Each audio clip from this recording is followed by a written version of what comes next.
Here is my Cycle 1 DIY planner setup. It's kind of a bullet journal, but I kind of feel like I've moved away from that, so I'm calling it a DIY planner. I do realise most people are sharing their February/Cycle 2 setups, and I'm here sharing January's, but February/Cycle 2 will be coming soon as well. But I thought I'd still want to share this setup because I actually really like how it came out in the end. I was a bit iffy at times, and I actually think it's really functional. So I did want to share it with you. Before we get too far into the setup, I do want to just talk about the materials I'm using. I do, of course, have my lavender paged bullet journal / notebook journal thing from Archer and Olive. It is from the June sub box. I have this gorgeous wintry floral blue navy washi tape from the Washi Tape PET tape, from the Washi Tape Shop. I did actually buy that secondhand on Vinted, and it came in these pre-cut strips, which is actually a great way of storing PET tape, so thank you to that person. I also do have some pens, so I have 553 Tombow dual brush marker, and I also have the Sakura Zig dot marker in denim. I then also have my script stickers that I have made myself, and to be honest, I didn't think these through enough, and I probably should have done more, but it is what it is. That's enough about supplies. Let's get into the setup and what I'm doing and things like that. So when I set up my beginning pages, I didn't leave anywhere for my Q1 goals, and I did know that going in. I did want to put my Q1 goals somewhere. So I decided to put them at the beginning of January in January's setup colours. I just thought that was the best thing for me, and I was also going to set up an ideal week next to that. Honestly, I haven't filled in the ideal week now, so we'll see whether it actually gets filled in, because I haven't worked out what my ideal week is, and in like 3 weeks I go back to work, 4 weeks I go back to work, so is there any point setting up an ideal week when it's about to change? Who knows? Whether I fill this page in is a question to behold. But my Q1 goals is my first page, so I have space for the 9 goals that I am going with for Q1, and also at the bottom I do have a bit of a space for some action steps to try and help me achieve those goals. And to be honest, I'm doing terribly so far. We are at the end of week 3 of my cycle, so I've got 1 week of the cycle left, and I've barely done anything. If you want to know a bit more about that and a bit more about why, basically, in short, I've been ill and life has got in the way. But if you want a bit more of an in-depth chat about that, do check out Monday's video. It was a memory plan with me. So my 9 goals for Q1 are to increase my leisure time, especially for gaming, crafting and reading, by reducing dead time, which is basically time that I struggle to task switch or where I just sit and scroll for no reason. My second goal was is to enjoy family time during shared parental leave.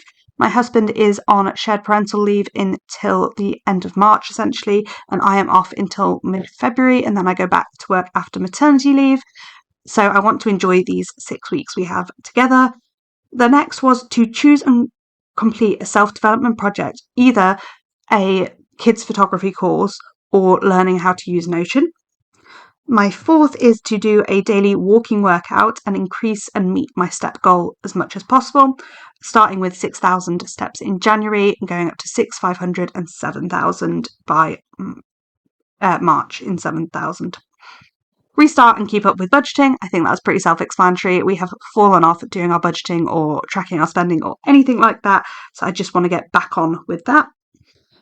The next goal was to soft finish the reorganisation of my office and our living room, and to be honest, this has had the least progress so far. To be honest, a lot of this is like decluttering as well, and my next big job is to declutter my washi tape, and I just don't know how I'm going to manage that.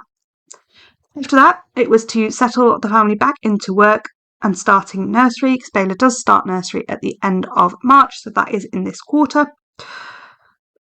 My Pull the Notebook goal is to prepare and do the Great Planner Getaway stall, including having monthly new releases. I don't know whether this is still going to happen. The stall is obviously going to happen, but monthly new releases, I don't know, because I've got, barely any time left in January to do so. And my last goal, which I don't write in at all in this video, is to prepare and do the workshop at the Great Planner Getaway. I am doing a modern calligraphy workshop, and yeah, that's that. So on the other side of this double page spread, I have done an ideal week, and I have just decorated the top bars with as much of the floral PET tape as possible, and then just left the script stickers doing their thing. And the gap on the bottom right page I did also fill in with more PET tape, and the shine on camera doesn't make it look as good, but when you don't have the big lights on, this looks amazing in person.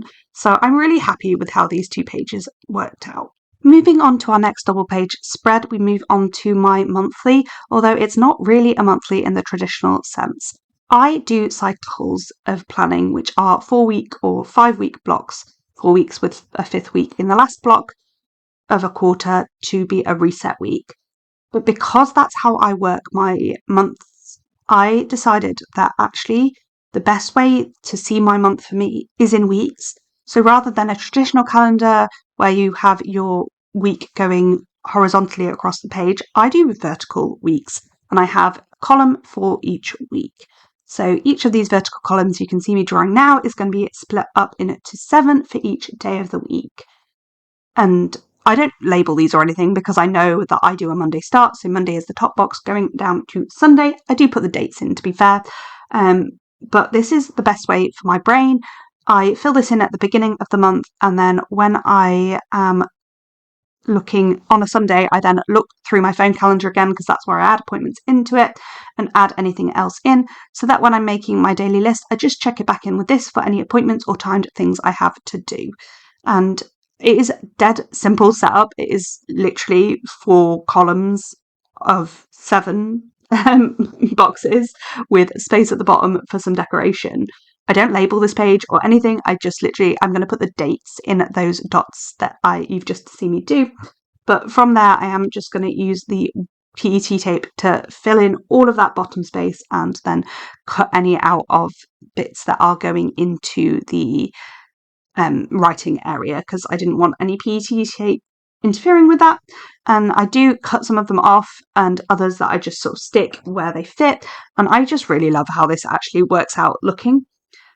I mostly just put appointments and events in here, or birthdays, but the one monthly thing I tend to put in is I put the date that I should change my contact lenses in, just, to have that there, because that is a monthly task that I forget to do otherwise. So if I have anything like that, that does go in this cycle thing. But yeah, that's kind of it for that. So moving on to my next 2 pages, and these 2 pages are all about achieving my goals, and they're actually the last pages in this monthly, in inverted commas, setup.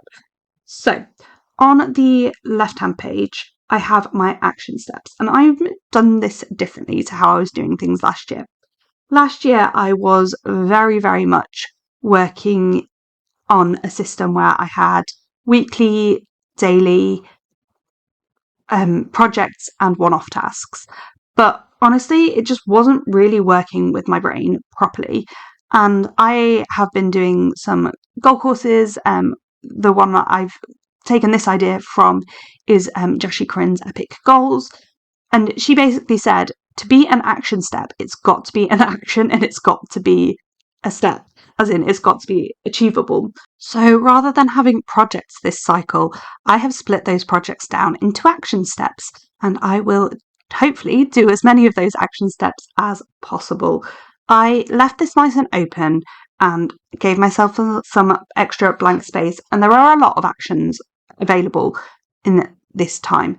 And the way I've sort of assigned them to weeks and things is those numbers 1 to 4 are for the 4 weeks of the cycle, and I will put a dot marker if I want to do them that week.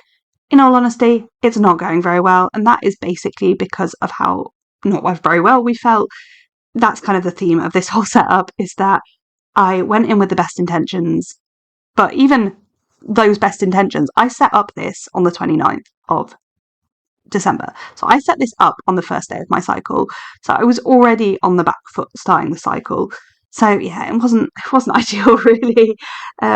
But I will get what I can done this month and then reassess for next month.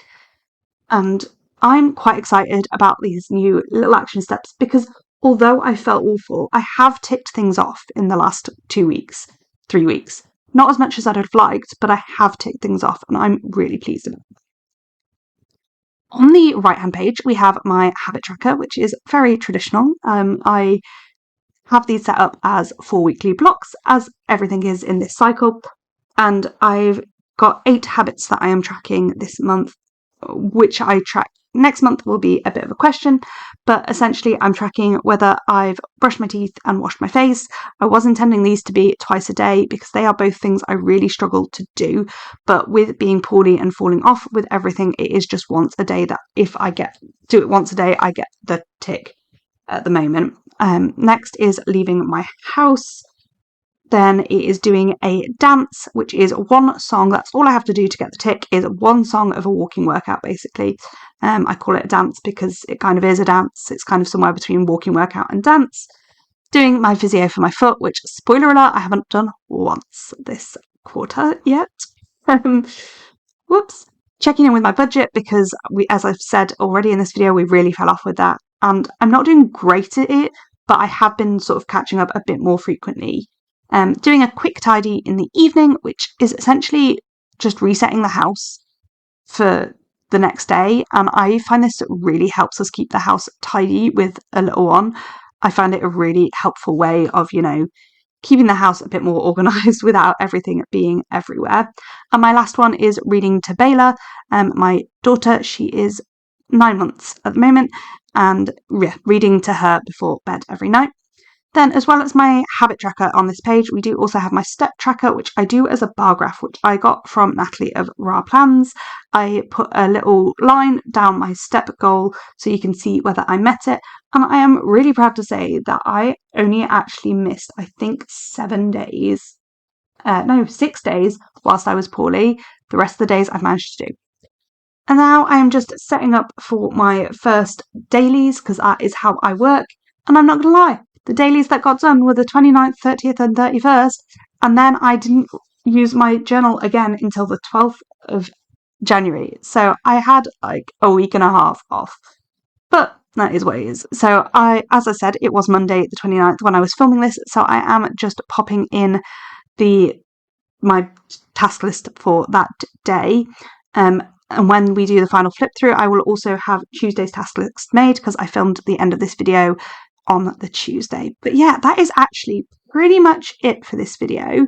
So in a second, we are going to flip back to flip forward, and here is the full setup.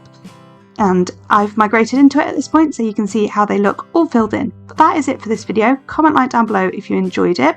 YouTube will currently be recommending all my previous bullet journal / DIY planner videos to you, and also a video it thinks you will enjoy. Thank you so much for watching. Bye!